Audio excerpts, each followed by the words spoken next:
Welcome to the Occult Rejects Fridays. Unfortunately, my man JJ he won't be here, so he's let me run the show. So it'll probably be a total disaster. But I got with me tonight. I got with me tonight the mad scientist herself, the Occult Reject, Lisa. Lisa, thank you very much for joining us tonight. And I also got my boy. You know who he is, the Headless Giant. Headless, what is going on, brother? How are you? I'm good, man. I'm ready to talk about Nutter Butters and plane crashes. So Yeah, yeah, yeah. There's so many things to talk about, actually, that we could talk about for sure. Headless, why don't you let everybody know what your deal is and where they can find your work, please? you can find me on YouTube. I've been making a bunch of videos lately with people who have sent me emails about their occult topics. So I get a bunch of good stories in the emails, and now I got 3 lined up. So if you want to find out how you can get yours on the air, just email your story over to headlessgiantpodcast@gmail.com, and we will get that up and out there. Oh yeah, for real. Uh, Especially my listeners after I dropped this on audio. I know I said this already, but definitely, if you got any stories, please hit him up. Should be pretty interesting. And yeah, his links I'm pretty sure on the bottom already. And yeah, one of the few things that we're going to talk about tonight. One of them is Nutter Butter. Believe it or not, yes, the cookie Nutter Butter. They got some really weird stuff going on out there, and this is actually a topic that was brought to my attention a bit ago. Actually, I'm actually, to be totally honest with you, I'm surprised nobody else has talked about this. It's so kind of old, you know. But yeah, it's kind of interesting. To be totally honest with you, we probably could have dug into it from a real occult aspect and probably found some stuff. But we're just throwing it out there and just showing some stuff. But this was brought to my attention from Lisa. So, Lisa, why don't you kind of let everybody know what the scoop is here with Nutter Butter? The truth is that we have like a ton of topics to cover, but we haven't covered them. And Nutter Butter's like, let's just throw it in there already. Yeah, yeah. Um, so with Nutter Butter, I can't remember what million topic we've been researching. We were researching a topic, and I decided to take to TikTok. Right? I'm never on TikTok, so I am very naive to how all this works. So I'm scrolling through TikTok and I see random account, someone I don't follow, that says, "Oh my God, have you all seen what's going on with Nutter Butter? Nutter Butter has lost its mind. You need to go check it out." And I'm like, "What? What are they talking about?" And I was like, "Whatever." Anyway, I keep scrolling and just scrolling, continuously scrolling. And then another account, not the same person, says, "Nutter Butter's lost its mind. Please go see if Nutter Butter's okay." And I was like, "Okay, I have to go check it out now." Right. So I click on, the search thing and enter in the account thing, and a video pops up. And I watch the video and I'm like, what is this? Like, it just made me feel weird inside. And so I send it to Nick and I was like, please tell me this is weird because it made me feel weird inside. And then he's like, what is this? So then, of course, we start looking at the videos, and it's just kind of disturbing a little bit. And then you go into the comments and you have actual real verified accounts of other products like Oreo, Chips Ahoy, or whatever, that are commenting and also making morbid commentary. And it's kind of like, what? And so they said that apparently, like, the Twitter account is worse. And I was like, Nick, has anyone covered this? And he's like, I don't know. Let's start looking. So we checked TikTok. Well, I mean, that's where I heard it from, but we checked YouTube. We checked Twitter, and nobody had really covered it at all. And I was like, is it just me seeing this? Because surely somebody else would have covered this. And so the Twitter, it's like, I think, like one word tweets, so they're also coded and weird. And they also have comments from verified accounts that are making comments as well. And then if you go on Reddit, apparently there's a whole storyline, symbology to everything and what have you. So that's kind of the backstory on that. But that was my introduction to the video of or the videos of Nutter Butter. Videos, yeah. Yeah, Yeah. definitely some weird ones out there, and there is like some even theories too on Reddit and stuff that maybe we'll even get into that like later Yeah. on. But I guess if we want, I'll just kick it off for now. I'll play one of them for sure. Pull it up. If the dreams were real, if the dreams were real, if the dreams were real.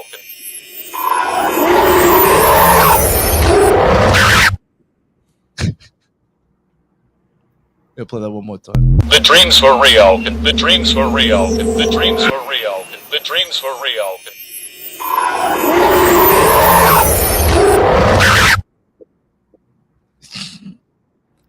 I like how they throw in the CapCut logo. I'm pretty sure you can edit that out. Oh, you know what? You know what that might be from? It's probably from the way I ripped it off of TikTok. I'm thinking that might be the song. Yeah, yeah. Let me throw up. Nutterbutter, peanut butter, sandwich, cookie riddle. What has creamy peanut butter filling up its middle? And is peanut shaped and crunchy too? It's another Nutter Butter peanut butter sandwich cookie. Here, Nutter Butter Man. Have another Nutter Butter peanut butter sandwich cookie.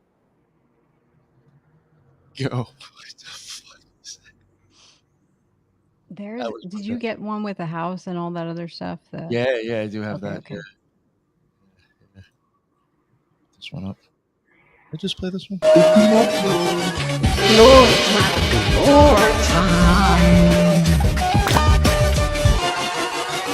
wrong, sweetheart?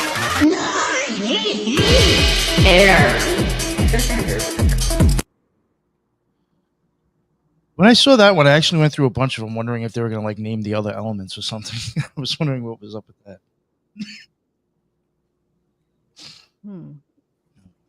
Oh, he's on Peanut butter filling up its middle, and is peanut shaped and crunchy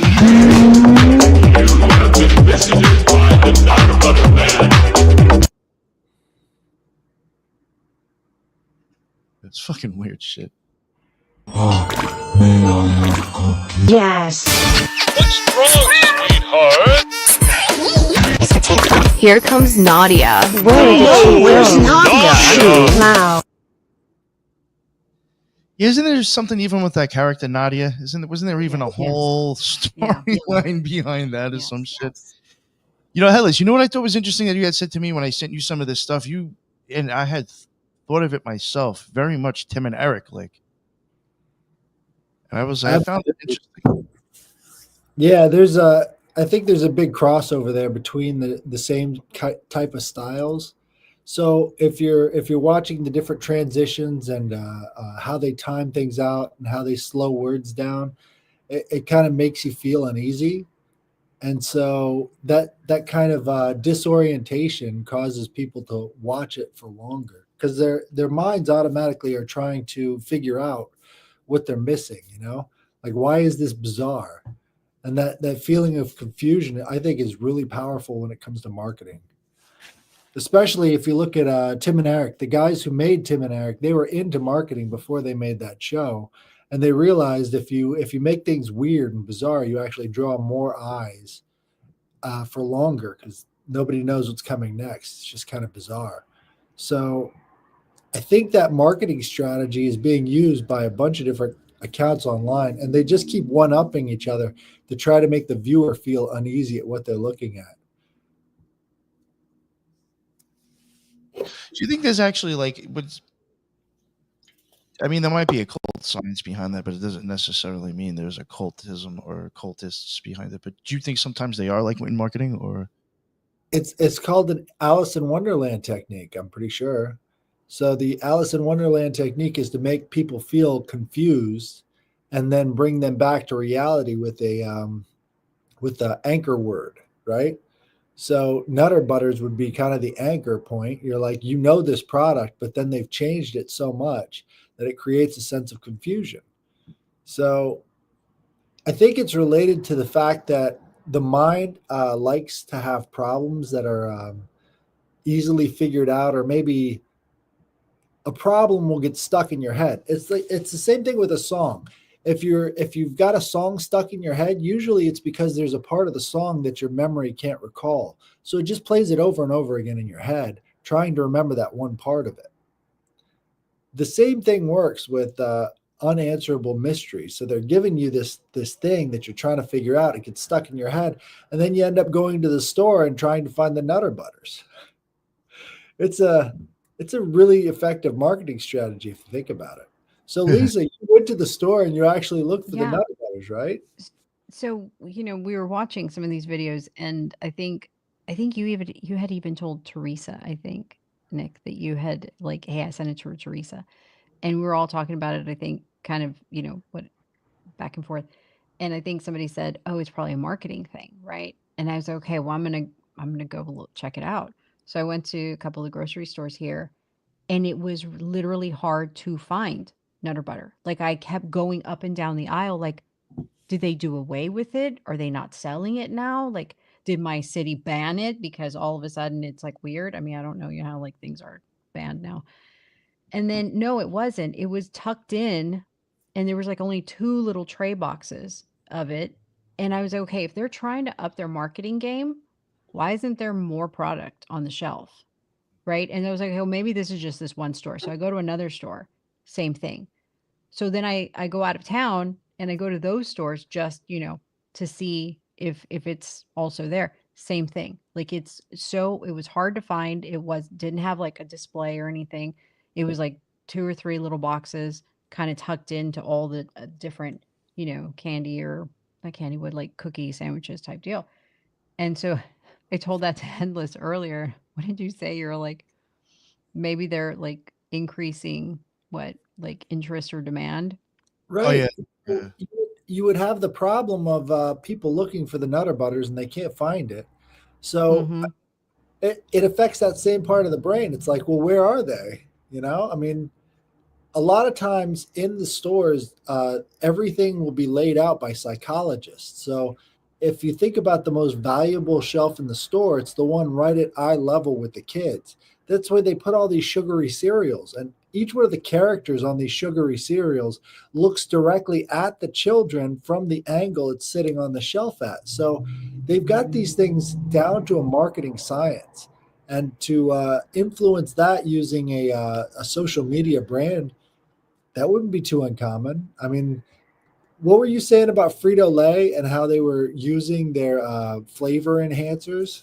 Yeah, and so there's a while back I was working as a biologist, and we were trying to get the tick population down in a certain area of Texas because they're becoming problematic to white-tailed deer and cattle. And so they had an idea that if they could put bait out for deer, the deer could intake some of, and it was ivermectin, but they could intake ivermectin or whatever, and it would help, reduce the population of ticks because ticks at the time, well, and even still, carry diseases, and then it causes the animals to become sick and what have you. So, but they couldn't get deer to come to the bait stations, right? Because it's not corn or it's not whatever, and they wanted to kind of control the dosing or whatever. And so they said, well, we can just call Frito Lay or, the company Frito Lay or something.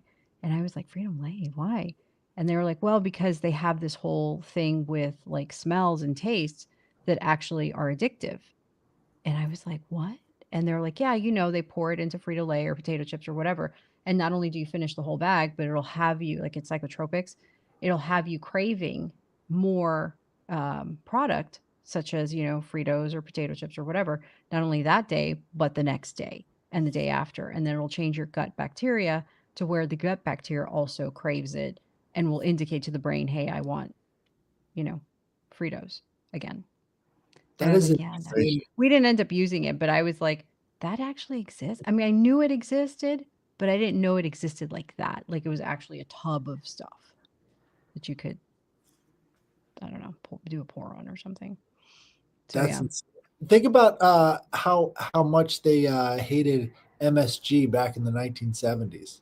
yep, Right? Everybody yep, started listing whether they had MSG or not because there was the possibility that it was an excitotoxin.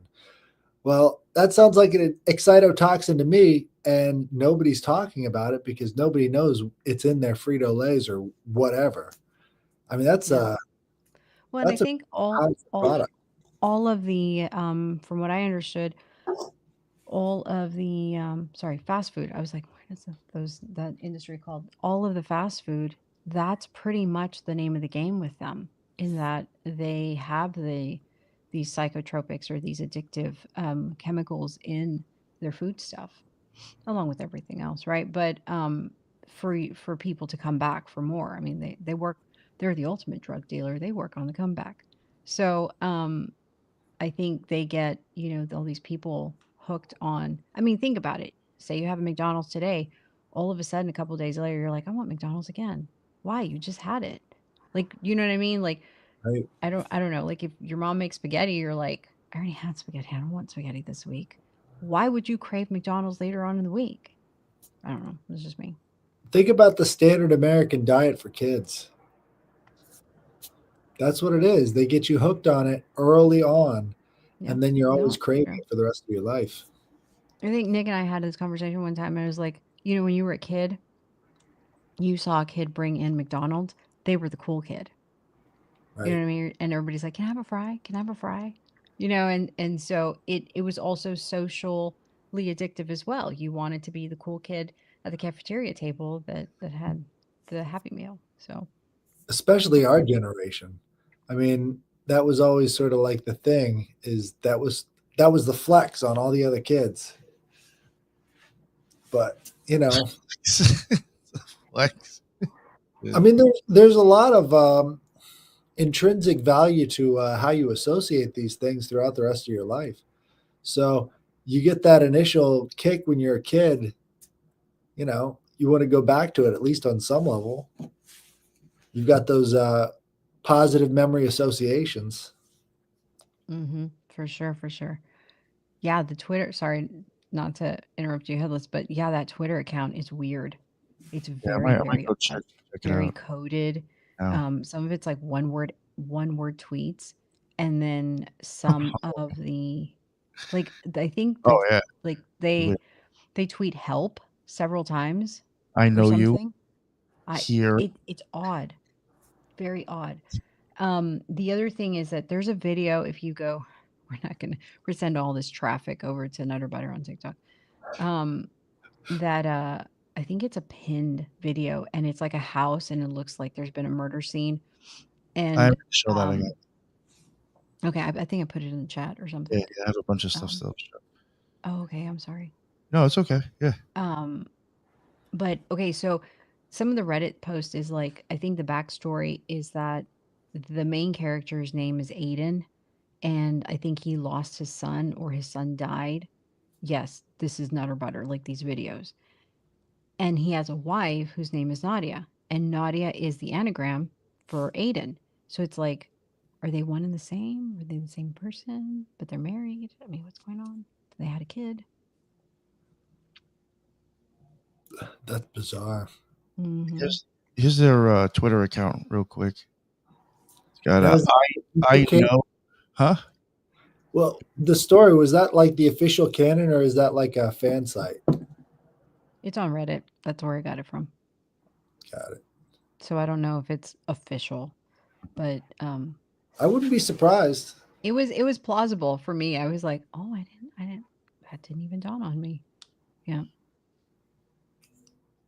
The Twitter, I did notice even on some of them they could do like extra spacing and stuff too. I know double space Y Yeah. space OU. Then it says here, sudden, follow. It's I'm, but I space M equals space sentient. Don't unless this time year. What if I'm here? Very weird. Mm-hmm. And then That's a powerful form of mind control, what they're trying to do there, because they're making these associations that are pretty strong, and it draws you in like you're talking about. So yeah, I got us talking about it. But I mean, Right. if it draws you in, how come no one else was talking about it? Well, why was it up to us? Like, why hasn't, I don't know, I'm just saying, like, why hasn't like a bigger, like the mainstream people, you think they talked try to about it? signal somebody else? Because that's the big thing with secret societies and stuff, is that when they do send messages, it's to do it publicly enough to where anybody who's looking can see, like all the 33 stuff. Mm-hmm. Mm-hmm. It I might be don't know. code for It's almost specific. very brownish, almost in a sense. I do believe that shit does go on. I think that's like what Cicada 3301 was probably even about. What's that called? I was trying to think of that word earlier. It's not a live action role play. It's something else. ARG. LARPing? Oh. LARPing. I think it's called an ARG. I forgot what it stands for, but basically you got games like Pokemon Go, which is an ARG, and then you've got that Like an other interactive. right. That app that would give you coordinates, Randonautica. You guys did a show Oh, Yeah. yes. Yeah. G too. That grew out of that whole cicada thing. They just figured out how they could apply that to locations, and they harvested a ton of location data from all those kids that were playing Pokemon Go. That was it was a massive data collection operation. I have to agree with Teresa. I don't even know how that got approved. Like, I think somebody hacked the account and was like, we're going to run with this since nobody's really paying attention to us. I don't know, man. Oh, All that GPS data is very highly valuable, and all of it was recorded. The whole point of the game was to get people to map things for them. So, I mean, everything else they put on top of it, that was just, it always seemed kind of clunky to me. Have you ever played it? No. Yeah. But I've heard that a lot of like sensors are now based on some of that, data that was collected. Well, Like GPS sensors and stuff. GIS it's not an sensors. option that you could switch over to the camera, and then the little Pokemon figure would be dancing in front of whatever you were looking at. So they're just collecting that camera data. You've got the entire map of your neighborhood and anywhere you're going. If they're interested in a site, all they have to do is put a gym out there, and then they get all the data they need to. So if you're surveilling somebody, you want the kids to have their cameras open, right? Yeah, that's true. You want to play another one? Yes. Here we go. I'm going to play this one and then the weird one. Well, I mean, they're all weird.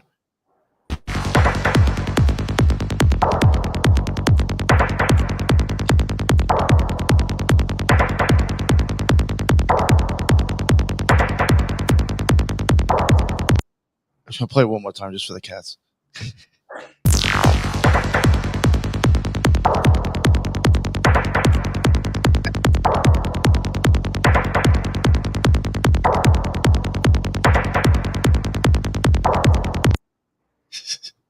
Oh God.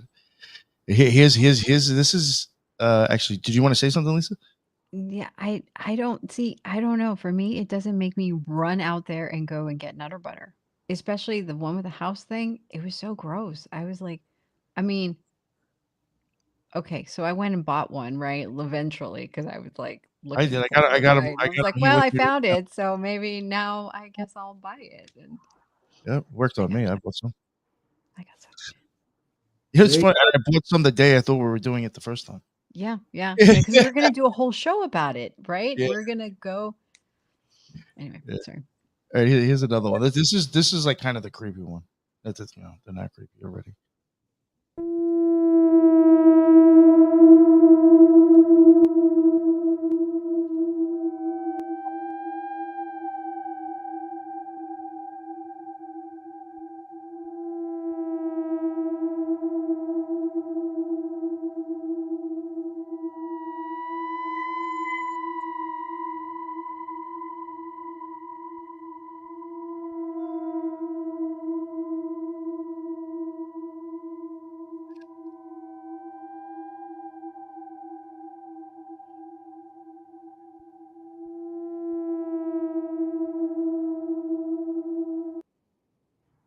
Yeah, the crime scene vibes on that is pretty palpable. Yeah, thank you. Yeah, it's supposed to be blood, according to the Reddit thing, right? Of course, that's not official, but that's what it's supposed to represent. I don't know. That was Yes, Aiden, and then the wife's name is Nadia, which is an anagram of Aiden. Aiden Maloney, an associate social media manager on the Nutterbutter account. Oh, what? Teresa. You need to hop on. The plot thickens. All right. Yeah. Anybody else got any information? Maybe This this is brain rot. it is. It's got that Gen Z brain rot feel to it. You know? Let me play this one. Recently, we've been made aware of the Nutterbutter social media accounts, and we just wanted to take the time to apologize to everyone who's had to see it. This is In the number peanut pie. Cookie do the nutty yes. In the number peanut pie.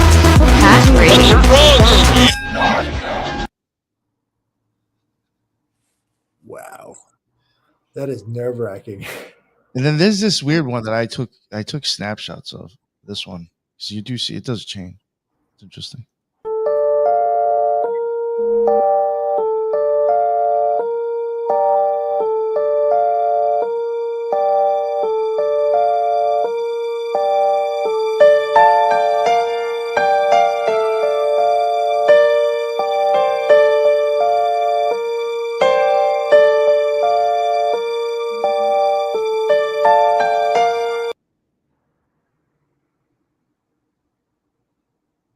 Yeah, it's fucking weird. I gotta agree. It's got a lot of different themes going on there. If you're going to break that down metaphysically,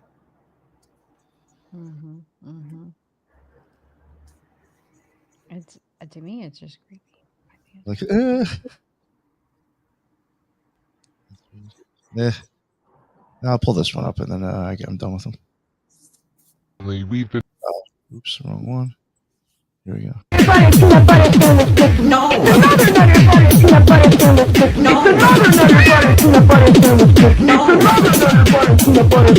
Yes. Yes. It's just so odd. Yeah. We need to find Nadia now. That's hilarious. Yeah, where's Nadia? Figure this out. buried under somebody's basement. Yeah, no kidding. Buried under all that peanut butter. You mean you want cookie? It's Wax worth- snack.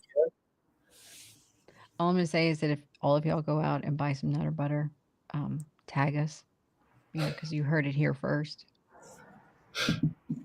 Jeez. And Yeah. Nadia, Aiden, same thing. Mm-hmm. That's interesting. Oh, that's hilarious. All right, so we got that over with. What did you want to talk? Did you want to talk about the executive orders or the planes, Headless? Which one? I want to go to the planes. Yeah, that's some weird shit, right? So to list them out, what I have so far would be the crash in DC, where you had a Black Hawk helicopter crash into a passenger plane and took out an entire, I think it was a figure skating team, which prompted the return of who's the lady that got hit on the Nancy knee? Kerrigan. Nancy Kerrigan. Hmm. And just a few days ago, there were like 3 million hits on a new video by the one who hit Tanya her, Harding. Tanya Harding. Mhm. It's strange how these themes just sort of get mashed together, but somehow all of these names from the past just pop up at the same time as this crash. It's just kind of bizarre. Well, that's the first one, and then within like 12 hours, there was a crash in Alaska with a F-35 that seemed to stall out midair and then just crash. So that's two. And now we've got another crash in Philadelphia. And this one looks really suspicious. Like it started flaming out in midair. So I'm wondering if this isn't part of a bigger pattern. And if it is, could it be related to the next crisis in the Trump administration? Yeah. One thing I do want to mention, because somebody already brought it up in the chat, I did find it interesting that plane was heading from runway 33. Right. That's fucking weird. That was a prominent thing. And so what are we supposed to think of this stuff? I think it might be a kind of a new computer virus program, because I mean, what better way to get us involved in a multiple front war than a computer virus that's taking out our jets. And that would go along with a lot of the stuff that comes out of the WEF. They were talking about like a internet shutdown order or something. And so that was part of the whole Great Reset plan. And if you think about it, what better way to kick that off than with a mysterious computer virus that's knocking planes out of the sky? Yeah. That would be very, very odd. I thought that of hacking. Is it true that I know for airlines, most of it is controlled, right? There is, computer controlled. Are Blackhawks now computer controlled as well, or are they still manned? I would 100% manned. Lockheed Martin makes them that you can or radio control them up to 300 miles away. Was that one? We'll Yeah, it's never right get the Right answer on to that. YouTube. YouTube will even show you. Lockheed Martin has one, 300 miles. Damn. Yeah. That shit, if people go and look at the video, that thing looks like it went right to it. Think about the Tesla bombing. Mm. What if they say that was a hack too? Mm-hmm. That might be a different angle that they're playing on this whole thing. Is like, what if all these remotely controlled things can be hacked? Maybe reasons for pre-crime, right? Since what's his face? Teal is very into that, and he's basically running Trump and everybody around them. Well, and Trump computers said he was going to use pre-crime to help with gun control instead of taking them away. Right. It does, and I'm just asking, the manufacturer, the ultimate one, that makes Black Hawks, is it similar to, because Boeing is still the primary manufacturer of commercial airlines, correct? I believe so. Who makes Black Hawk? Is one where I'm going with this is like, is one, taking out the competition? Are they creating some sort of cornering the market effect by all these planes falling out of the air, getting hit, whatever? Or are they taking out the competition? Is someone taking out the competition? That would be my first guess. The other one is, the push for AI, because you're worried that man is too incapable or too imperfect. Another reason for AI. No, I'm not for AI. I'm just saying. I know, but I'm just saying. But that would definitely be like a case, you know what I mean, that they could really push. I'm on the Lockheed Martin Blackhawk site here, and it says, fully integrated with the aircraft's digital flight controls, the weapon systems calculate the range and complex ballistics required for pilot gunners to hit targets with high accuracy, reliability from standoff distances during day and night operations.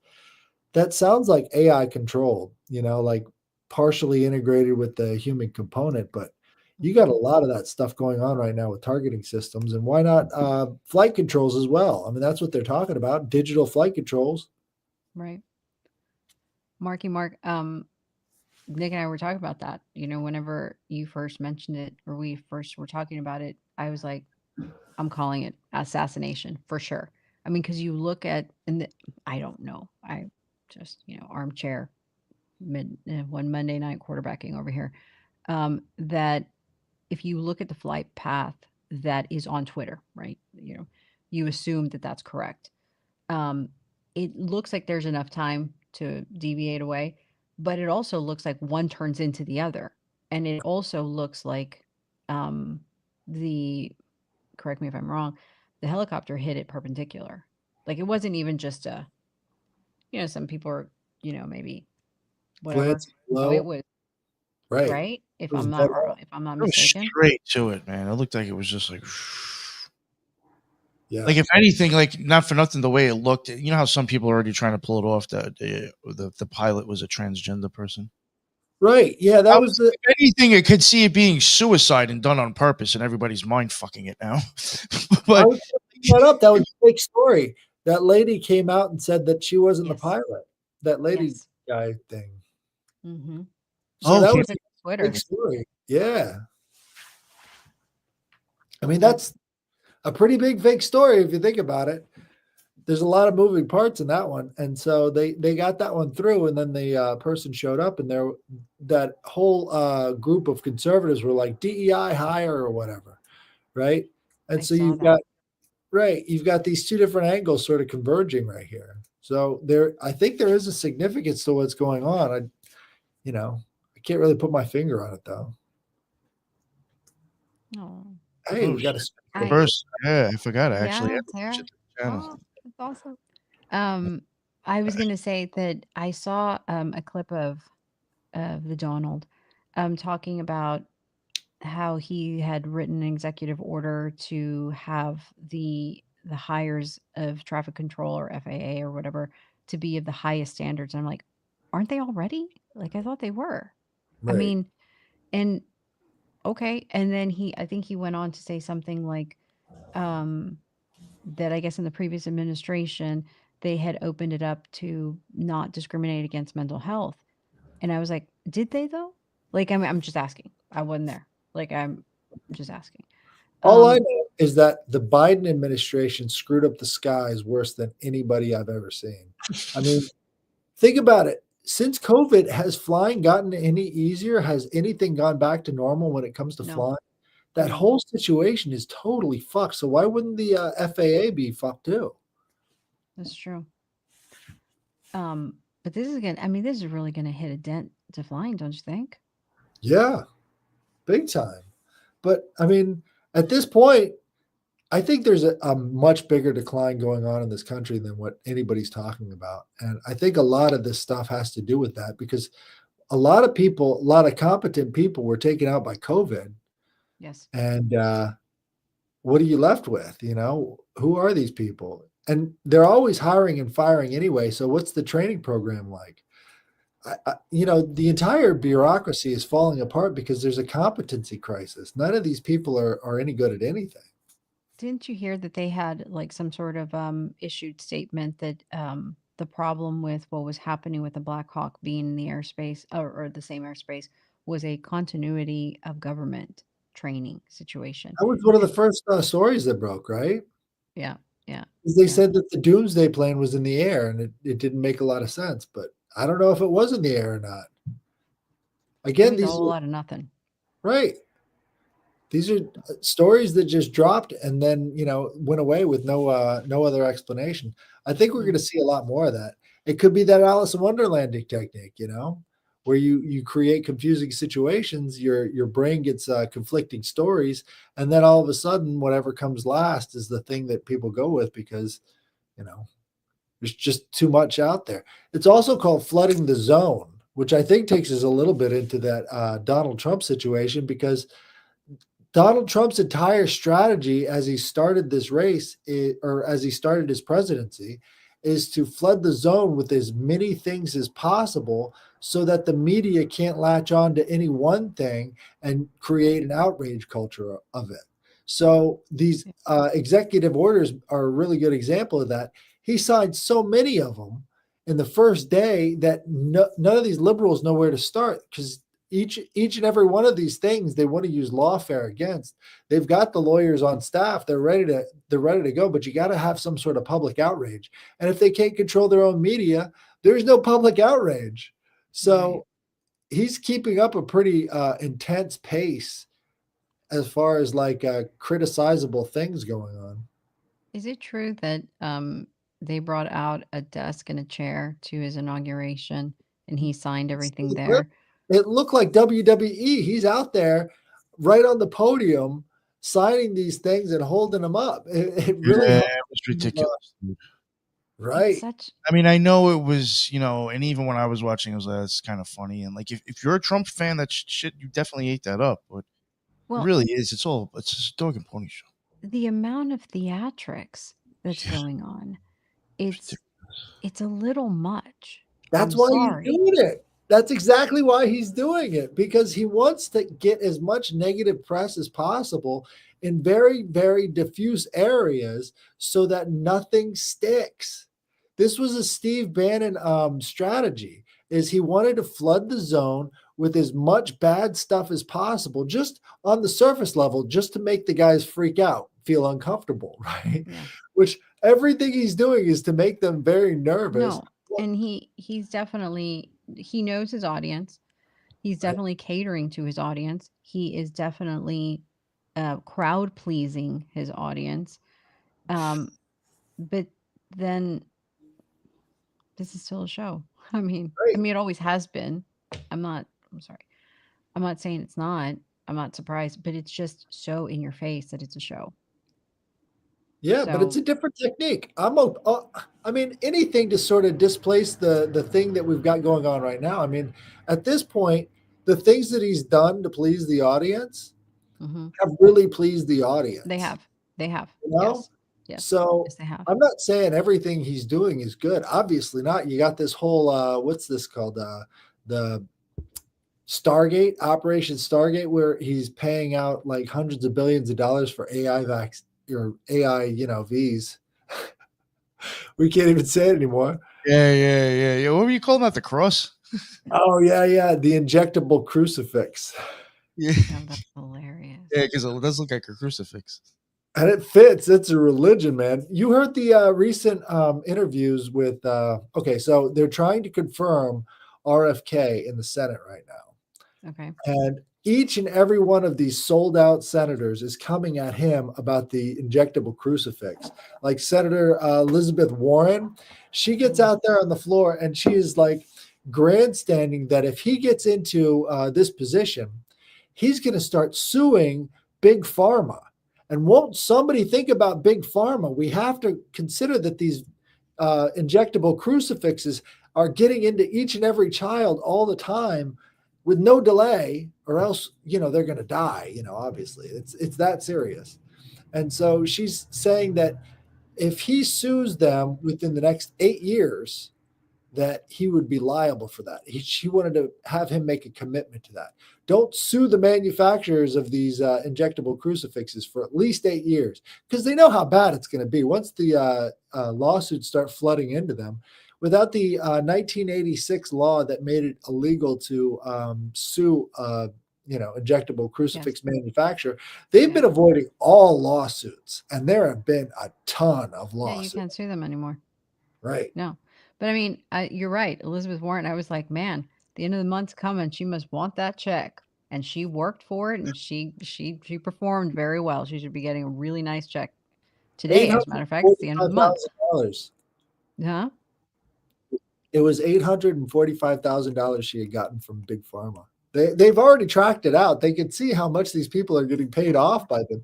And all of the questions that they read are written down by these lobbyists and handed to them.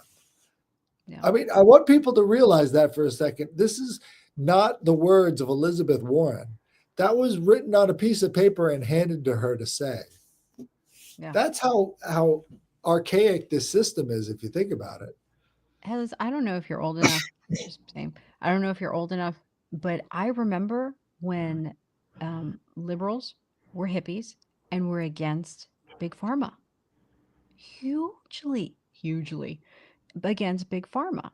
If anything, I remember going to some of these festivals and you had tables and tents by Democrats, by liberals, talking about the atrocities of Monsanto, of Big Pharma, of cornering the market of food, cornering the market of vaccine. And so crucifix. And it's a completed version.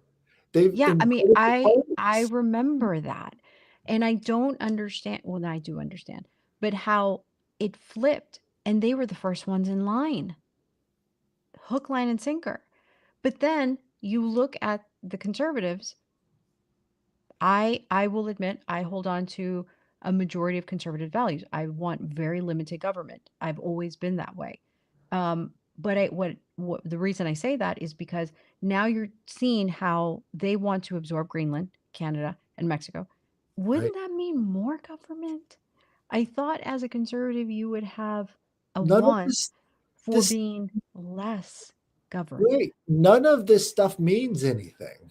No, it doesn't. You're right. But what I'm talking about is how the ideologies of what people adhered to as their political base, as their football team for politics, has completely flipped. Right. Again, this is like we're back in Civil Everybody War contradicts times himself on both when sides. the South was the Democrat and they were, on plantations and stuff. And then it flipped. So are we seeing this now? Are we seeing a paradigm shift now? We definitely are. If you think about the Maha movement, you're talking about a big portion of the liberal base flipping over to Donald Trump. I mean, this is why that victory of his was so decisive. Yeah. A lot of those people still existed. A lot of those people see how insane the entire COVID era was, and they were desperate to get rid of that same type of COVID era Democratic politics. I mean, these were the smart liberals that made the shift. So what we're seeing now is, kind of a clash of worlds. So, Yeah. obviously nobody's happy with the Greenland whatever situation, but they're so focused on actually making it happen for this Maha movement, getting RFK in there. Right. You're seeing people with billions of dollars come out there and say, if you stand in the way, if, as a Republican, these are lifelong Democrats shaking their fingers at lifelong Republicans, right? They say, as a Republican, if you get in the way of RFK, I will primary you with my millions of dollars. And the Sergey Brin's ex-wife just did that the other day. I mean, that's kind of an earth-shaking event. It's like we're not playing games with you, big tech. We're not playing games with you, all the rest of these people that they came from. They want to get rid of the health restrictions that have been placed on us by, all the shit that we're talking about in the grocery stores. I mean, all that stuff is fucking poison. We can get rid of it tomorrow and nobody would know the difference, but it's hurting us really badly. 100%. And the thing is that I don't like how, of course, they do it every time that they sell this huge bill of goods, right? And you are feeling inspired because you're so tired of the way things are going, and it's all bullshit. And the thing is that it's sold to you and people are hook, line, and sinker. And it's like, why are people so sick, and why the need for big pharma? If you had just cleaned up the water and cleaned up the food, how much would we really need big pharma? We Now, wouldn't hang at on a all. second, though. You got to look at this historically too, because the smart liberals have been the ones pushing the green agendas. The smart Hmm. liberals are the Hmm. ones Hmm. that actually put all this stuff in place that we see in society right now. So as those smart liberals have switched, they seem to be a little bit more effective politically. You might be able to get something out of this administration because these people are thinking about how these systems can change in the least possible impact to the existing status quo. That's basically what you have to do is you have to sort of sidle up to these government programs and then relabel everything. That's kind of what these people are really good at. So we might see a massive push when it comes to a PR battle existing around people like RFK, and to see that kind of investment would, that would be a really positive sign for the future, at least in my opinion. Yeah. Yeah. I mean, I'm all for attempting. I'm all for attempting to make it better. You're not going to change it overnight, and little decisions towards something better, I'm all for. But at the same time, don't. I mean, you're telling people like, "Oh, well, we just need to do this or we just need to do that." No, you don't. I mean, not to get on like obviously Mexico has its own issues or whatever, but the recent ban of maize GMOs into Mexico. It's a complete ban. They don't want the US GMOs. They're looking how, and just a little backstory because I've looked into this, is the maize, the heirloom or the ancient maize that was domesticated by the Aztecs and Mexica people or whatever. The maize itself is extremely high in protein and very low in carbohydrates, Right. and they lived off of that obviously, right, back then. And what's happening, you have different species of maize and they do different things, whether for whatever you want it for. But the thing about it is that because the GMO genetics, it actually outcompetes the genetics of the ancient maize. And so that's why they've said, stop, don't, because you're now endangering the genetics of ancient maize, or heirloom maize, rather. But I'm Well, going to go on mute because my train's passing by. and they're lawsuit happy.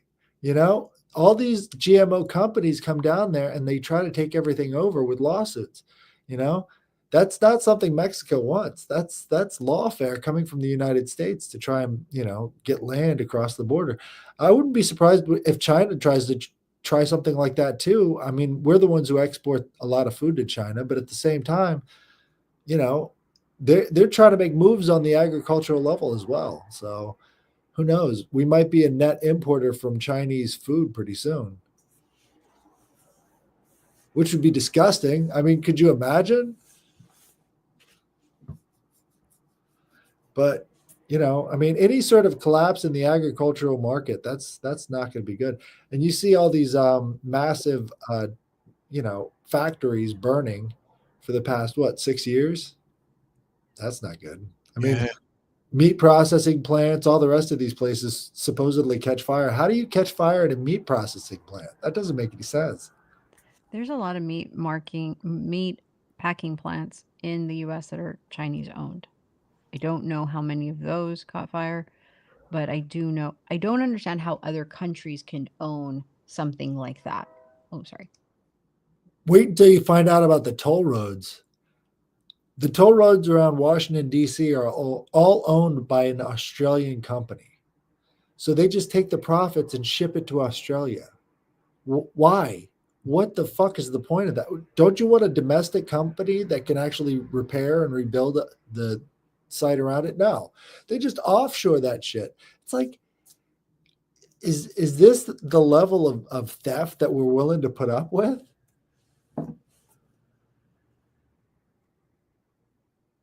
Nobody has a problem with it. Yeah. But I mean, hopefully, I mean, these are the directions that I think Donald Trump might be going in. You know, all this other fluff and all this other circumstance and all that shit. Maybe he's just doing that to get attention away from what his real policies are, and you know, actually getting rid of these companies that are just buying up and stealing from us might be one of those policies. Hopefully. Fuck, man, we got a lot of them. There's a lot of predatory Chinese businesses that are coming in and destroying the land. But, you know, it's not just them. We've got other allies that come in and do the same thing. I remember a couple weeks back, a friend of mine was going Christmas shopping at the mall, and she brings back a bag full of, you know, cosmetics. And I'm like, oh, you saw the Israelis, because all of those kiosks that have that stuff are owned by Israelis, and they're Israeli students that come here on a visa, which means that they're spies. And what's interesting about this mall is that it's got a VA hospital attached to it. And you know, Israel's always been the number one spy of the United States, so why not have a kiosk in the mall at the place where you're skimming all the data off of their servers, you know, because you got veterans that come through there and they've got a lot of valuable documents.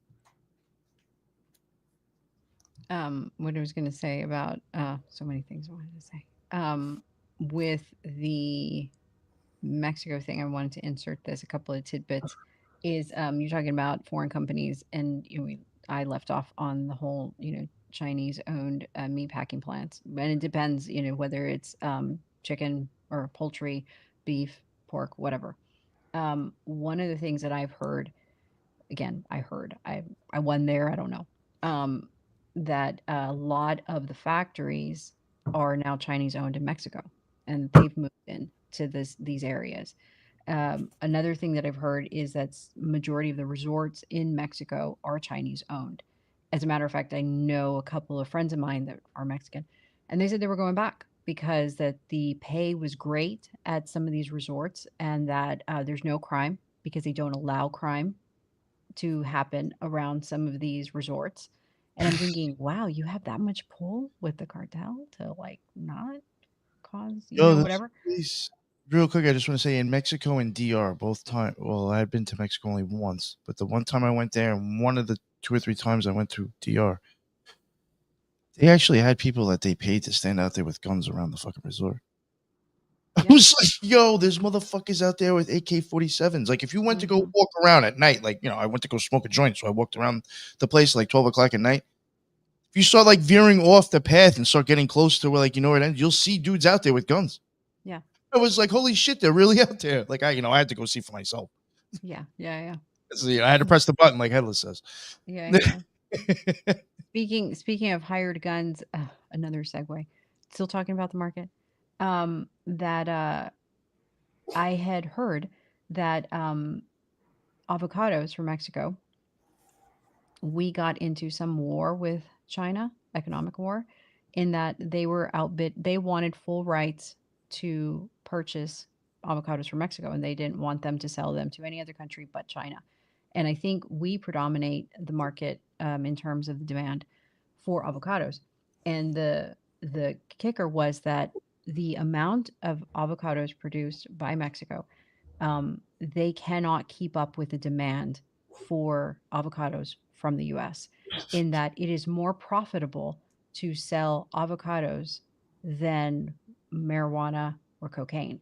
In that cartels were trying to take over family orchards to take the avocado orchards because they were making that much money. So the families hired people with AKs to basically help them defend against incoming cartel seizures or whatever of areas. But China was trying to corner or buy the market of avocados as well in Mexico. So I think if we're seeing them kind of slowly take over some of the main food sources or food products that US highly imports, which I think is somewhat concerning. I actually Well, found it to be pretty wild. there's a ton of rebellions that happened back in Obama's years, where you would have local communities rising up against the cartels that were coming in and trying to do stuff like logging.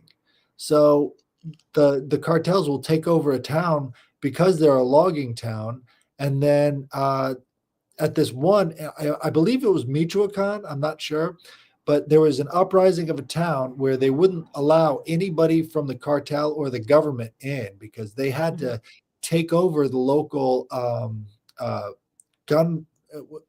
It was the police gun safe, basically.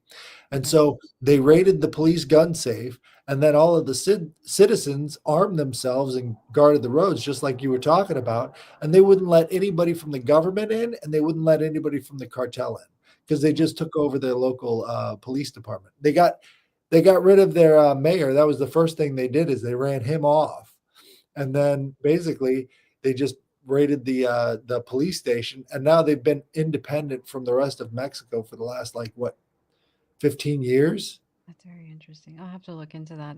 I did not know that. I had not heard that before. I'm all for improving situations, however it needs to happen, but to improve it, not, you know, make it worse. Right. But They actually have a really interesting political system as well. So they don't necessarily have a centralized government. Basically, people are voluntold to be a part of the government for a while, and then they rotate out. So everybody's sort of on a rotation to be part of the government system, and then the next person comes in after your term's over. interesting. I'll have to look into that. But anyway, about executive orders, I'm sorry. I deviated off of topic way too much. Way too Well, far. I've got a list.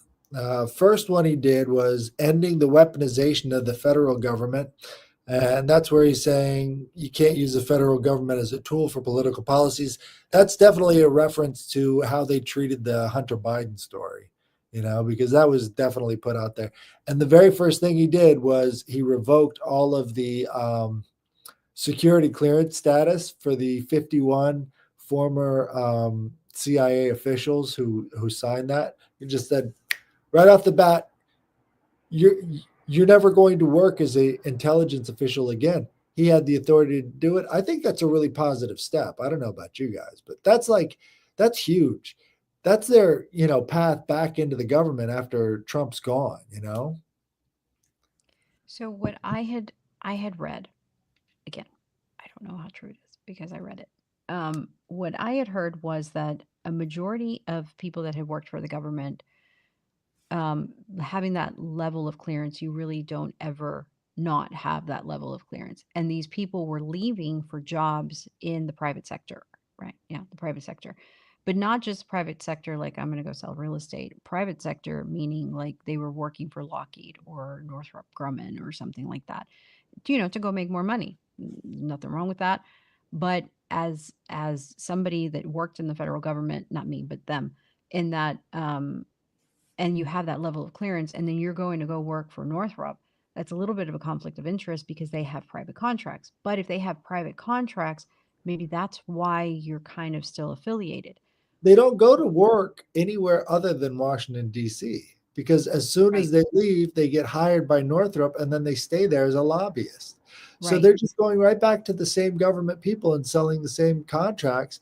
And it's highly corrupt. I mean, this is why Highly we're in corrupt. the position we're in now. Yeah. And I agree with terminating that. No qualms for me on that. However, um, when Trump took office in 2016, he had a certain person by his side that never left his side. And he is the person that won all of the private contracts during his administration and then shortly after, and continues to enjoy the fruits of continued, I guess, renewal of government contracts. And he is now one of the fastest growing companies to have, I guess, intelligence, private security, intelligence and surveillance, intelligence in true and pre-crime, and intelligence in how people vote, how people It's also the change company that politically. that helped what distribute the crucifix. Also, That company that Trump also came up with. basically help utilize, facilitate, and fully fund the distribution of the crucifix. And then as well as collect all kinds of demographic and epidemiological data on what was happening in 2020, and then turns around and is saying, I'm also invested in psilocybin. I'm also invested in helping women conceive naturally or not conceive naturally. I'm also part of growing tissue to supply a growing meat industry, but not from meat, but lab grown. He's cornered the entire market. And so when you say, okay, I'm not going to give these people access to security clearance, I'm all for it. But was it contrived? Because the person sitting next to him was the one that wanted all of the contracts as well as maintain control of the market as well. So that's where I raise an eyebrow to all that. Well, we have to keep tabs on that. 'Cause I that's think the so. case. You'll see it happen. It could be interesting. Yeah. I Mhm. completely agree. And if you look at a lot of the Trump backers, it's really hard not to be nervous about them too. I mean, the biggest one I think is Miriam Adelson, and Miriam Adelson is getting the guarantees from Trump to give anything Israel wants to Israel and to set up basically a environment for them to kick off World War III. I mean, I don't think this ceasefire is going to last. I think it's going to immediately go away after Trump has had his 100 days.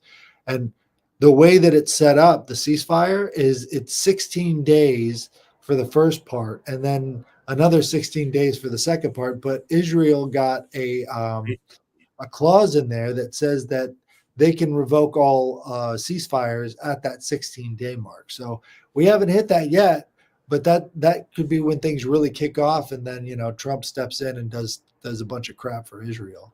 So What I don't understand is how, like, the conservatives were talking about, well, if we leave Democrats in office or in the Oval, it's going to be continuous money sending over to that section of the world.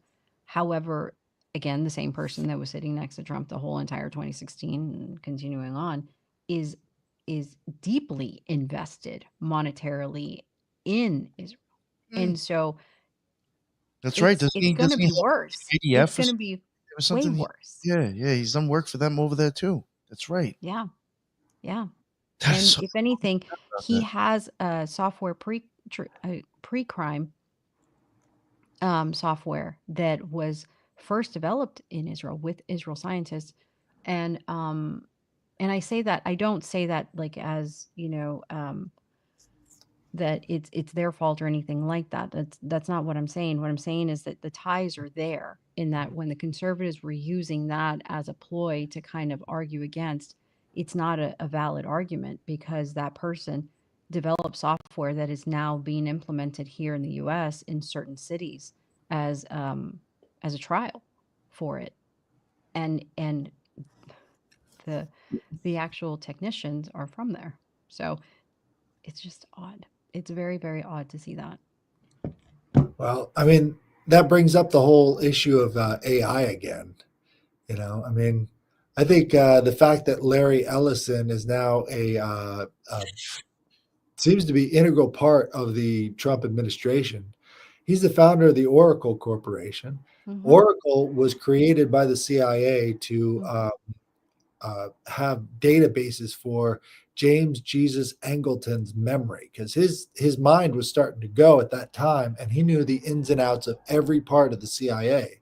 So they formed the Oracle Corporation to start experimenting with different types of spreadsheet software and shit like that. And so Mhm. Oracle became a distributor to other businesses that had the same thing, to basically start connecting all of this stuff. And now he's back in the Trump administration trying to be part of this AI initiative. So Yes. whatever is coming out, I think that's where it's going to be. And, that could be the big rollout to try and combat whatever, plane crash computer virus thing you Yeah. could talk about. I mean, they might have the solution already planned out. Well, it's funny you mentioned Larry Ellison. Like ranting to Nick. He was like, "Let's go live. Let's go live." Um, that we covered Larry Ellison and Oracle in our SFK series. And the reason for it is because Oracle has a huge headquarters and home in Austin. And yes, you're right. CIA was kind of operating as a venture capitalist through CoIntelPro, right? Um, InQtel, I'm sorry, InQtel, Thank you.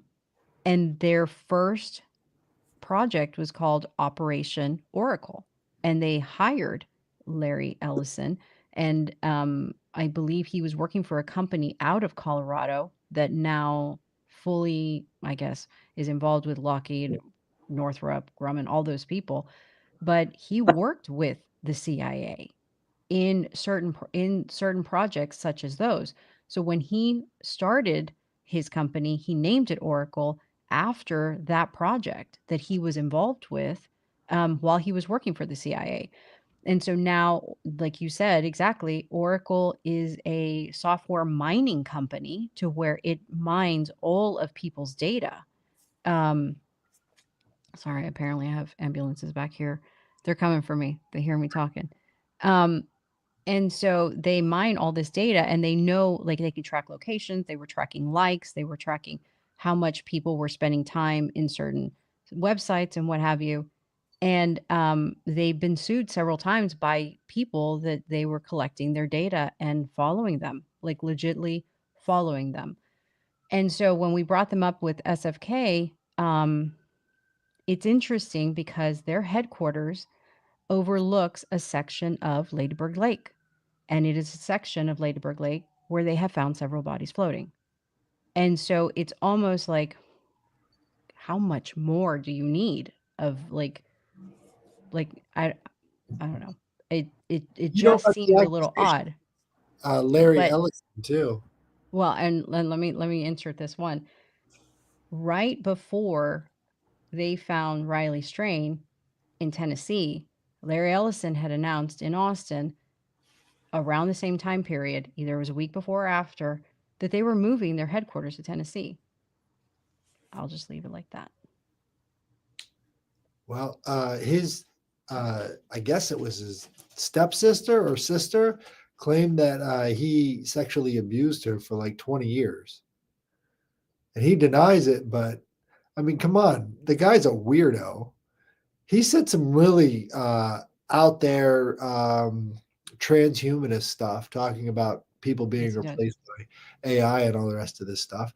He's definitely on that spectrum of like anti-human tech bro that he built an entire Japanese village in his backyard and it cost him like $100 million. The guy's just a weirdo, I'm telling you. And he's 80 years old and he looks like he's 60. I guarantee you that guy's got a blood boy. Oh, You know what? I think he does. Hold on, let me look. I know one of them in big tech Yeah. has something like that. I don't And think it he's open go ahead. about it, but that could be it. I mean, what's outside their reach? Well, and it's just interesting because all of those people had moved into the area around the same time in 2013. And I mean, they may not have declared that their headquarters was there, but they were already there. They were definitely already there. If anything, signing contracts to buy property to build their stuff on.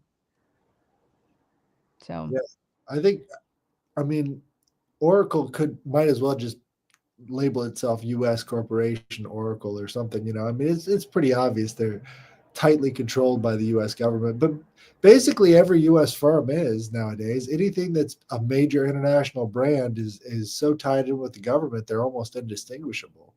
I mean, well, take and Coca-Cola, for instance. I think that's exactly what Oracle was trying to do. They wanted to be the data storage for everything. And that they were trying to basically, you know how we talked about in the back, I don't know, a few episodes way back, that no longer is oil the currency, it's data. Data is the current currency in which we all operate on. And if you can create a software that, has everything in reach, or you can basically just tap in because it's mined it all for you, you're good. And I think this is where Palantir comes into play, because I think there were several times that people had said, so we have all this data, we don't know what to do with it. We can't make sense of it. It's just all these numbers and there's nothing there for us to basically make the connections and the correlations or whatever. Well, that was a job. And I can't remember which part of software that was affiliated with that venture capitalist, specifically like a name off the top of my head. But it basically would go into the data and make the associations. And so finally, not only do you have this, buffet of data, you now have, something that can go in and start, picking out all of the connections for you. I mean, I think they were working in tandem. I mean, I would think that it would be something that would easily be, something to where they go into business together. Well, I mean, Palantir is Peter Thiel, and Peter Thiel's now owns a vice president. So, I mean, what better way? yep. Well, make no mistake, all of those people have been on his payroll. Hey, All of man, those Trump last people time. are bought and paid by that guy. All of them were never Trumpers, A and lot of now those they're MAGA full people on in the Senate are. with that. A lot of the people in the Senate that are all Yeah. MAGA that you'd even be surprised he has bought. Yes. A lot. And I know, yes, no mistake about that. He has, I believe that he made contact with Vance during his law degree, and then basically carried him on or helped him out or helped him make connections or what have you. But all the other ones are all as well affiliated with some sort of venture capitalist of some sort. If you look into their finances, they are invested in some sort of venture capitalist that is tied in to, Papa Here's a Sua. possibility. I mean, I don't know how accurate it is, but what if things just got so bad that these people decided that they were going to shift sides? Because before this, they were all working for the Democrats. They were all Oh, of doing this course. stuff for the Democratic Party. And then that shift happened. And that was kind of earth shattering because a lot of these people jumped ship and went over to the Republican. They've been flirting for some time, but once Elon made that shift, all the rest of these big guys sort of followed. But they were doing the same kind of shit beforehand for the other side. So I don't Oh, know. It absolutely. sounds Hellas, absolutely. That is exactly what happened. It's not if, it is exactly what happened. And the main guys went into the confessional called the Joe Rogan Experience and confessed their sins And now they are, pardoned and forgiven by all of America, and they're okay. Forget what they did in 2020. Forget Right. all of the bad stuff that we knew that we were present. It's not like our parents told us about it and we weren't born yet. We were present. We saw it happen. And yet they walked into the Joe Rogan experience. We have now forgiven them and we have allowed them back to be normal in society. And no one cares. It's fine because you know why? All of a sudden they're going to vote Republican. And yes, they did convert. They did convert. Of course they did, because it's financially in their best interest. Fiscally, those people are conservatives. Fiscally, they have always operated in a conservative manner. This is why they are as wealthy as they are. It's just, I think there's no bones about that, right? You know, the last person to hop on that train, founder of Facebook. You got his big transformation into the libertarian bro, and now he's got the different haircut and he's doing it's just a total PR stunt, but I think it's kind of funny. It's like these people were really scared for their lives in some way. Come on. Look at the shit that Facebook did in 2020. Like, that was horrific. Everybody has to admit that what they were doing in 2020 was just, direct marketing campaigns for the Democrats. Oh, absolutely. Absolutely. One thing I did want to mention real quick that I found interesting, it could literally have been coincidence or just, perfect timing, but, when Elon and Trump they were at some sports game, something, and somebody took like a picture and it went viral. I think Elon even posted it, of someone took a picture of of the screen that's out for the crowd to look at, and it showed Elon and Trump, in their box or in their area, and the advertisement on the side was Palantir. I was like, can that get any fucking better right now? Right. What the fuck? If people were to go and check that out, you'd see Palantir's right there. Yeah. Why the hell is Palantir sponsoring, Sure. Right? Why are we allowing for all of our technology to be under the umbrella of just so few people? I thought we were a country that was against monopolies. I thought we were a country that was against. Lisa, nobody knows about this stuff.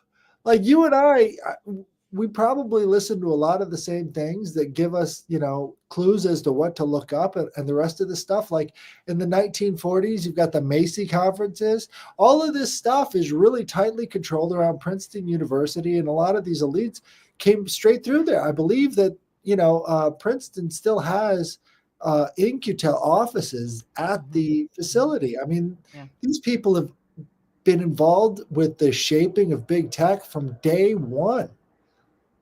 It doesn't look pretty, but none of their operations really do. No, it doesn't. It's concerning for sure. And when you look at, another one was Bill Gates. When you look at how much he pulled most of his stocks out and bought John Deere, what is that about? Right. Why did he buy John Deere? And then now you hear how a majority of farmers who buy a John Deere, which I didn't know about this, John Deere is $300,000, I think, for a combine. And if you wanted to repair it, you cannot repair it. You have to call a technician. If you even touch it or change anything, you have voided the warranty. And in fact, you don't own it because everything on John Deere is patented. So you're basically paying $300 to lease an actual combine. And do you so know the big rollers that they have for the highways? Mhm. Same situation. Those come from a different country. They have these special kind of key lock, what do you call them? Sockets that you have to get from the manufacturer that they don't give out to make repairs on this thing. Basically, a lot of this specialty heavy equipment, they try to keep mechanics out of for the vast majority of the time because they want to make all their money in parts and all the rest of this stuff. John Deere's no different. No different. Well, worse, probably. They're the ones who set the trend, to be honest. Well, my whole reason for bringing up John Deere is that the software that allows them to repair John Deere, and they are pretty much impotent without their software.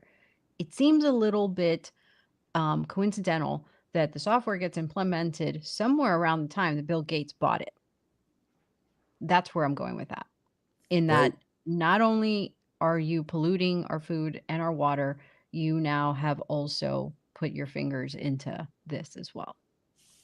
Right. Do you know about the McDonald's ice cream maker debacle? So No. the reason why every time you go to the drive-thru at McDonald's and you're trying to get a ice cream cone, their ice cream machine is down. Oh, that's right. Yeah, Yes. that's actually part of a much bigger conspiracy because McDonald's Corporation gave exclusive monopoly for repairs on the ice cream maker to a company that was never suited to make those kind of repairs. They're just collecting a paycheck. So you hardly ever get a repair guy out there because anything they make is going to be like hundreds of thousands of dollars from each one of these affiliates. So this one guy decided he was going to make software that could do a better diagnosis and actually fix the problem with these ice cream makers.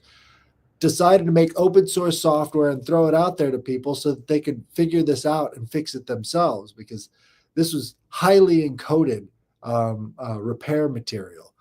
Just crazy. Like, they would go to the levels to make this stuff that inaccessible. And so, they started distributing this stuff to McDonald's chains, and those bastards at the repair company decide that they're going to start suing these chains out of business for making repairs on the ice cream maker themselves, because they couldn't make any money off of the thing. It was broken all the time. So there's still legal battles going on, and they're still in discovery about how much corruption went on between McDonald's and this repair company. And apparently that's not uncommon. You've got stories like this happening all over the corporate sphere. It's absolutely insane. Well, going back to the whole, executive orders, conservative is sitting in the Oval, limited government, we go into this whole like big tech. Big tech is responsible for being the sole perpetrator of people no longer being able to repair their own stuff. The right of I repair mean, is gone because yeah. App- Mm-hmm. yeah, I mean, it's a good thing there is a different corporation when it comes to most cell phones, but at the same time, Apple is just fucking ridiculous. Oh yeah, yeah. They're almost like Disney in their litigiousness. They go after people because they have rounded corners on the cell phone. That's totally retarded, and people still fall for this stuff. Okay, next executive order. I'm sorry. Don't get me talking about stuff because I will just keep going. Oh, this is great. Find another good one. And then if you have to skim through a couple. Damn McDonald's. They had great fries back in the day. Yeah. And then they changed the oil and it all went to crap. Burger King changed that shit. That's true. That was a drastic notice. I remember as a kid. Yeah, I remember that. Good So next one, initial recessions of harmful executive orders and actions. He took back all the stuff that Joe Biden did in terms of the COVID-19 vaccine. Yeah. So all the stuff that Joe Biden put in place that required you to take it, he got rid of, which is fucking good, I think. Restoring the freedom of speech and ending federal censorship, Twitter files, all the rest of that stuff. America First Policy Directive to the Secretary of State outlines a policy focused on prioritizing American interests in foreign affairs. Who knows what's actually in that one? Ending radical, wasteful government DEI programs and preferencing. That one, the ripples are still being felt on that because it's every corporation in America has DEI hires that are specifically for hiring and firing policy. Aren't they supposed to be gone by now too? Actually, since that's been done, I think so. In the federal government, but not in all the corporations around America. Yeah. It's all the same program. Yeah. That's true. Unleashing Alaska's extraordinary resources potential. So he's opening that up. Sarah Palin should be Holding happy. former government officials accountable for election interference and improper disclosure of sensitive government information. That's when he took their licenses away. Unleashing American energy, withdrawing the United States from the World Health Organization. See, that one doesn't make any difference because he signed up for Gavi Alliance. As soon Yeah. as he gets out of the World Health, he goes over to Gavi. It's like, come on. Which is the same thing. Yeah, it is literally. Bill Gates is like the number one funder of the World Health Organization, and he Mhm. basically controls it. So you Mhm. either get Bill Gates or Bill Gates. And that's a Mm. hell of a racket, if you ask me. Mhm. Well, they just repackage it. Right. I mean, barely. I mean, Yeah, that's true. If you're looking, you'll see it. But if you're not, you won't notice it. right. Well, nobody's looking, I guess. Declaring a national energy emergency. Everybody needs to drill. Designating cartels and other organizations as foreign terrorist organizations and specially designed global terrorists. Oh, good. Now we're going to get special forces going into Mexico. That's a great idea. That Because energy it one. worked so well the last 5 times they did it. That Shoot. energy. Go ahead. Sorry. Go ahead. No. That energy one and this one, like I remember when I hearing those myself, I was like, I just wondered like what is entailed in that. You know, like Gulf what's of entailed America. in an energy emergency? Like what does that allow them to start doing now? You remember what he said? He wants to rename it the Gulf of America. Yeah, I think he's done that already, didn't he? There's a lot of oil and gas in that Gulf of America. You got to get a lot of resources out of there. I mean, that's a great excuse to get into it. If you think about it, there's so much left untapped in the Gulf of Mexico that if he decides to focus on that, that's a lot of oil and gas. Establishing and implementing the president's Department of Government Efficiency, the DOGE Act. Oh, come on. They've already been After- sued. I mean, isn't like Elon implementing the Doge coin and then now you have the Doge? Jeez. So It's all- creative, those people over there on that side. Protecting the American people against invasion. This order aims to protect the United States from foreign invasions. Protecting the meaning and value of American citizenship. These are all just fluff. In order to seek, protect, uphold the value of Americans. That doesn't mean anything. I mean, No. what do they actually teach you in American citizenship classes? There's no history. There's no pride. There's nothing. Putting America first in international environmental agreements. I think that's the withdrawal from the Paris Accord. Okay. Application of Protecting Americans from Foreign Adversary Controlled Applications Act to TikTok. This order applies to protecting Americans from foreign adversary controlled applications of TikTok. Again, there's a big fucking deal to do with TikTok. I'm not sure exactly what the entire fuss is about. I mean, really, you have to have control of the narrative that much that you would take over TikTok? Anyways. Restoring accountability to policy influencing positions within the United States workforce. This order aims to restore accountability and policy influencing positions within the federal workforce. So I think that has to do with the revolving door, maybe, hopefully. Yeah, maybe. So. Clarifying the military's role in protecting the territorial integrity of the United States, put them on the border, I guess. Wait. Back it up. We're going to have boots on the ground inside the perimeter of the United States of America. I thought that was not allowed. Well, it's the National Guard. They can be called up. Well, all he really has to do is say he's activating the U.S. military, and then all the governors on the border activate their National Guard, which is not really the federal troops, but, you know, I mean, I think that's what he's going to do. That's what worked before. I think they had some sort of, injunction that allowed some of these governors to put out some federal guardsmen. It's not much, but I mean, a show of force is enough to keep a lot of people out. Well, I'm just wondering with some of these things, is it giving the armed forces a little bit more power? Right. It doesn't really. I wonder if he's going in that direction with some of these things. It doesn't really specify, but if I was going to guess, that's the direction I'd go. Is this going to go into, well, we're going to take the first 100 miles now? Yes. Yeah, well, that's already in place. That I hasn't mean, changed. yeah, since that's the already 40s. in place. Yes, that's already in place. One thing I will say about this is that it never made sense to me why we always kept Mexico as a third world country. Why didn't we bring her up and make her over and like made her part of the family? In that, if you were to create a Mexico that looks like the U.S., surely you would have a buffer, because it used to be, and maybe, and whoever in the chat wants to correct me if I'm wrong. I live close to the border. It is not a whole lot of Mexicans that come into the US. It used to be. It's not anymore. As a Right. matter of fact, whenever there are deportations, a lot of them are Mexican. You have more Central and South American that come in and stay, Right. more so than Mexicans. And so, again, correct me if I'm wrong, but so if you were to somehow go mano a mano with Mexico and be like, can y'all stop them at your border and we'll help you? What's wrong with that?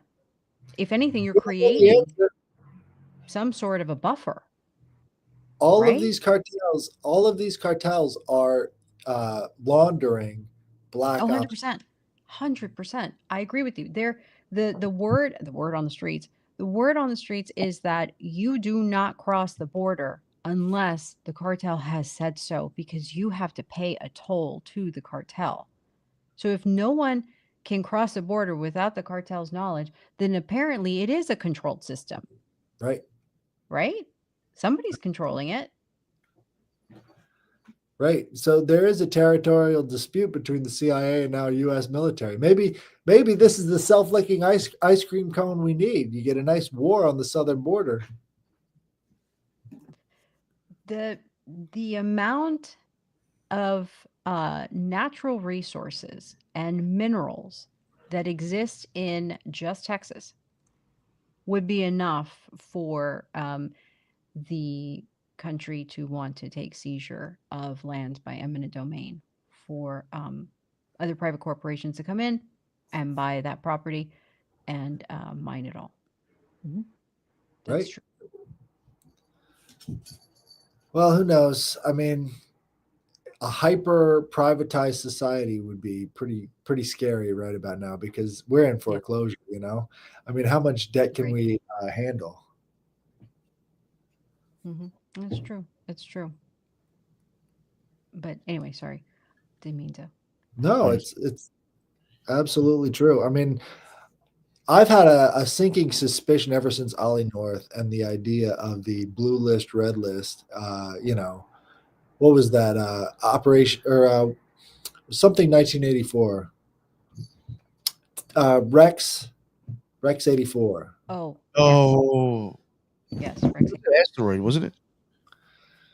Well, no, that was about a readiness exercise that said if there's a civil war down in South America and we get a massive influx of migrants, then that'll give us an incentive to go to martial law within the United States to get rid of the migrants. Well, it's not working necessarily in the same order, but why not have Trump declare some sort of soft martial law or hard martial law across the entire United States using this Rex 84 program that was set up by Biden, pretty much. I mean, he let everybody in. He set that whole thing up. Yeah, no, it's true. Yeah, it's I think there are too many correlations with the previous. It seems like there's repeats from 2016 to me. There's a lot of repeats, and it makes me vigilant, or want to be vigilant, because of the it feels like it's repeating. Right. Not fear porn or anything like that, but it just, you start to get a sense of like, oh man, are we really going to ride this ride again? So, yeah. Well, it reminds me of the Clinton administration in the 90s as they were sparring against the, I guess you would call them the right wing militias back then. I didn't find out that was happening. I didn't put the pieces together until much later. But, you had the World Trade Center bombing in 93. You had Oklahoma. You I was had, just gonna say Oklahoma too. right. You had Ruby Ridge. And That's Ruby true. Ridge was supposedly the impetus for why they had Oklahoma. And then after that, it was the Waco thing. Waco. But all of these things sort of centered around that same group that was called PatCon, Patriot Conspiracy. And Patriot Conspiracy was a program within the FBI and CIA to set these people up. Like Elohim City was actually run by the FBI. That was supposedly this right-wing training base. And so we see the ascendancy of the right wing today, and there has to be some sort of countermeasures that they're going to use on it, because they can't really have one side or the other ever achieve anything important. And you do see a lot of Trump pushback. So I don't know, maybe there might be a war on the right coming, because why not? He's making a lot of executive orders. If you criticize Israel, then they're going to start pulling your green card. That was one of the executive Oh, orders. that's right. Yes. One of the things I would sidestep a little bit. One of the things that I really drew me at the very beginning of the whole conspiracy community a long time ago was that they took such a meticulous, critical eye to both sides of the political parties. And they didn't pick sides. I mean, they highlighted what was good, but they also talked about what was bad. And I do like this, what we're doing right now, because um, th- I think both, are both sides should always be under the critical eye, and they should always be um, hands to the fire all the time, 100%. Well, I'm just So, optimistic, I think. I think, do what? you know, there's too much to lose. You know Mhm. what I mean? Like, because if America goes down, Oracle goes down, all of the contractors go down.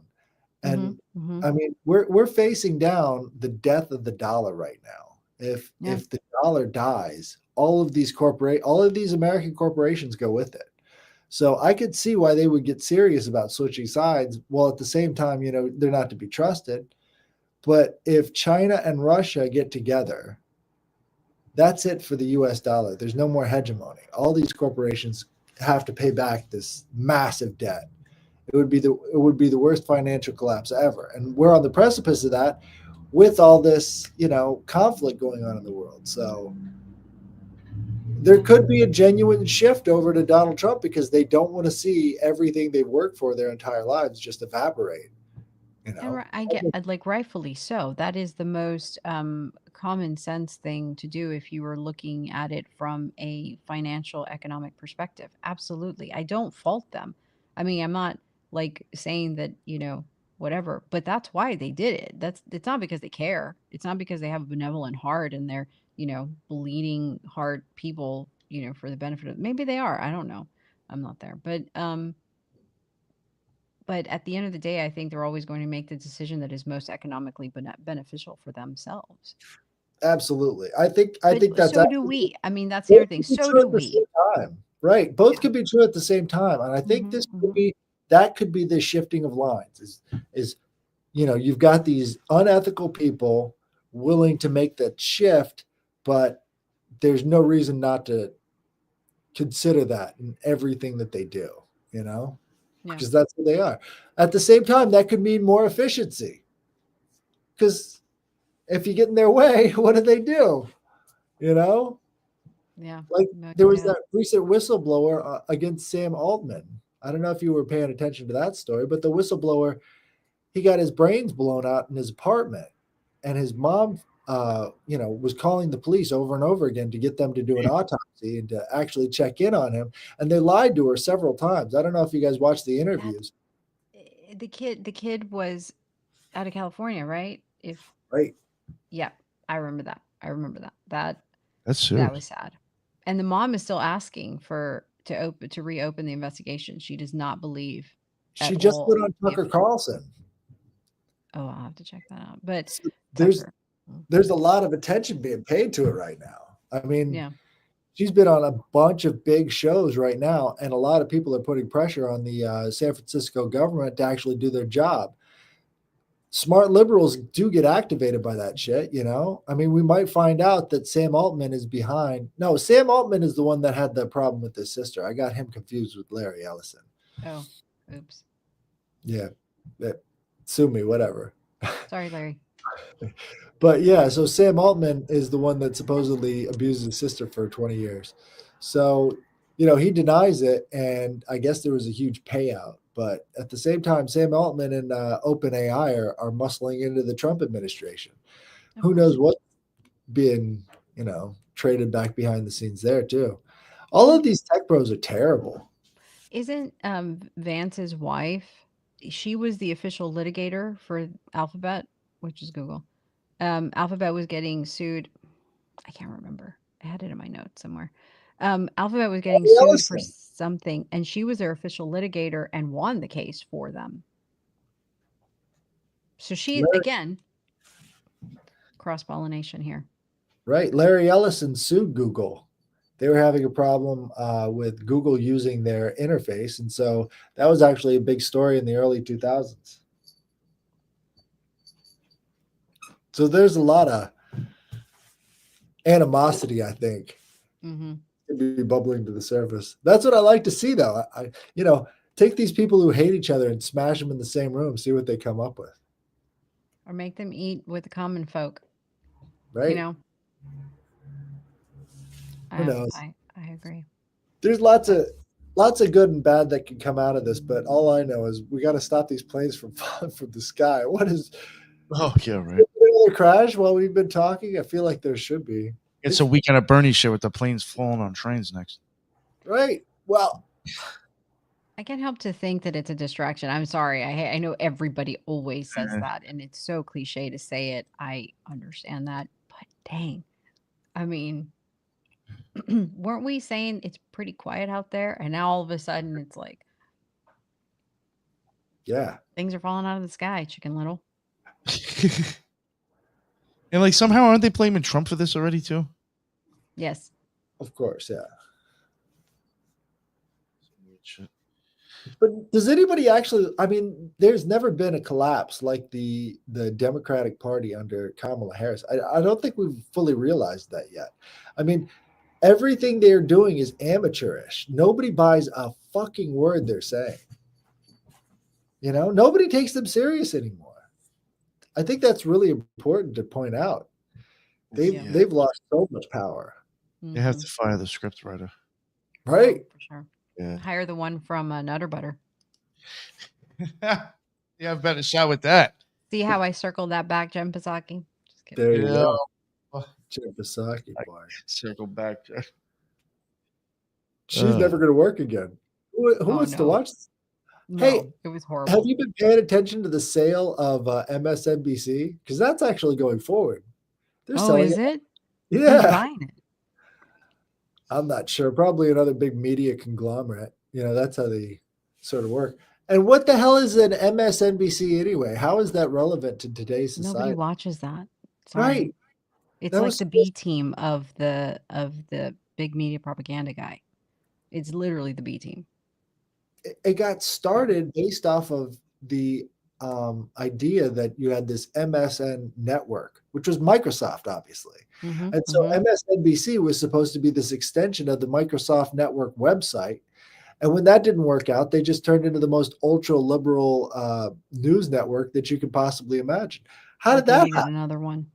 Right. Basically owned by Bill Gates. And that's all they were doing is just pumping out this weird mix of like Marxism and you know, I guess it's like racial supremacy. There's some sort of racial supremacy in there.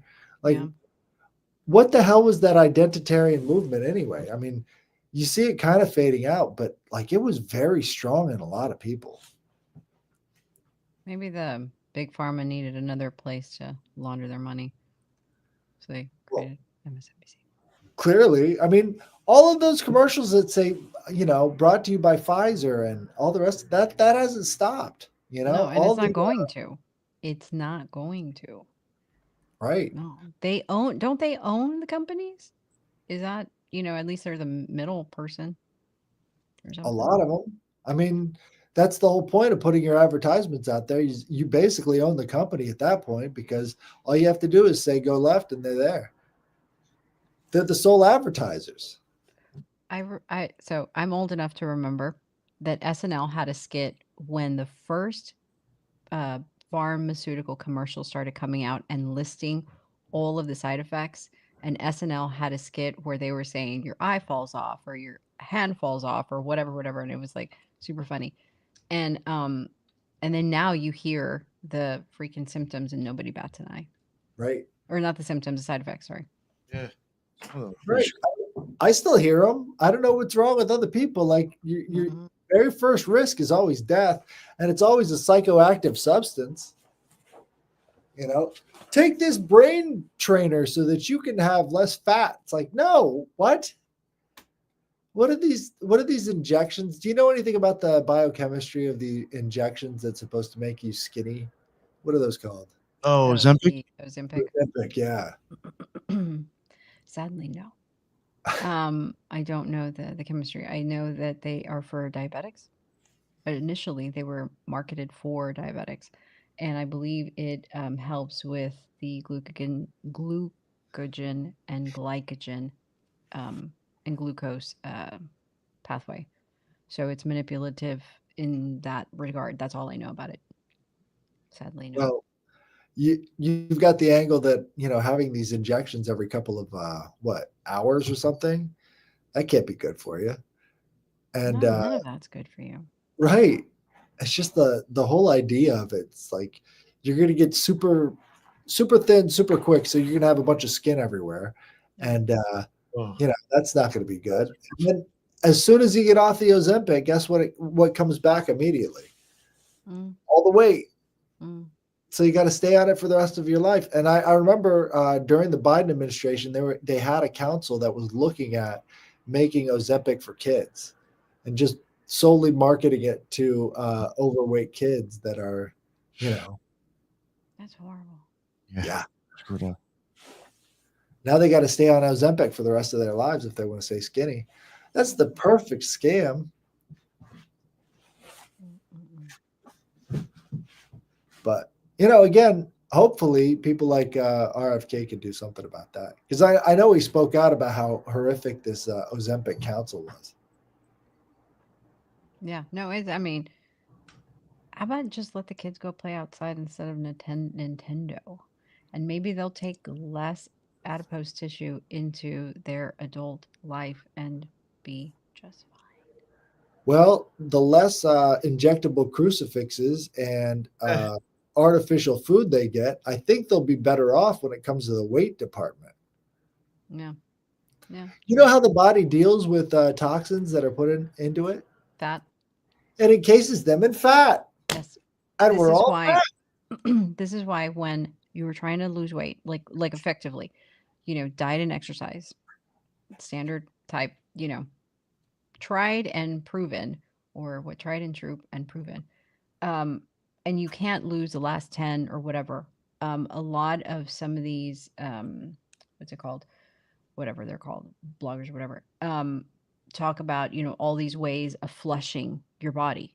Yes, because the way that your body has been designed or has evolved, that it is going to encounter toxins in its life. And so it needs a way to store it and not cause harm to the rest of the body. And the way that it quarantines it off or corners it off from your body is to put it and store it in fat, because most toxins are fat soluble. And so they'll be easily and readily absorbed and stored in fat. But in order to get rid of it, you have to digest that fat, and then it releases it into the gut, and then you excrete it out. But the only way that it does that is through, I believe there's certain foods that chelates it and whatever, but through lots of water. And the body has to feel safe to do that. It's not going to place you in harm. Your body actually cares about you. It's probably the only, you know, entity that does genuinely care about your life. And so, yes, you are 100% correct. In order to lose those last 10, 15 pounds, you have to make this negotiation with your body. You're like, okay, I'm going to help you flush this, but it's going to be okay. That's just me giving it a voice. But and you have to enter into these cycles of detox, which includes a lot of water intake, a lot of like certain foods to help bind to some of these toxins, and then that you could safely excrete them out. Because the last thing it wants is to expose you or put it into the bloodstream and then cause you harm. Right. Yeah. And all these drugs are going to do is going to put it back into the bloodstream and cause you harm. I mean, Yeah. Yeah. that's sick. But Yeah. It is. that's kind of where we're at. I mean, what a full circle, right? Nutter butter. Straight Nutter butter. Nutter butter. I'm gonna go eat some Nutter butters. I think we'll wrap it up here too. Yeah. Yeah. Thank you all very much for coming on. Had a really good time tonight. Yeah, that was Thank fun. you, JJ. Yeah, right. Yeah, Headless. Let everybody know where they can find you at again, please, sir. Check out my YouTube channel, Headless Giant. I've got a couple on there that are going to be coming out soon about the emails people send me. So I'm going to plug it again. Go to headlessgiantpodcast@gmail.com and send me your esoteric, magical, paranormal stories, and I'll read them out on the air. Did you mention dreams too, or no? No dreams. Dreams too. Let me have it. Yeah, if they're bugged out for sure. Yeah. Yes. Yeah. Thank you very much again, Headless. It's always great having you on. Lisa, thank you very much for jumping on. Always appreciate it. And the Nutter Butter topic. Thank you very much for bringing that on. That was fun. Yeah, some weird shit with that stuff. So yeah, go check out Nutter Butter. Doesn't mean you have to go buy it though. All right. No. They already got me. So don't let it happen to you.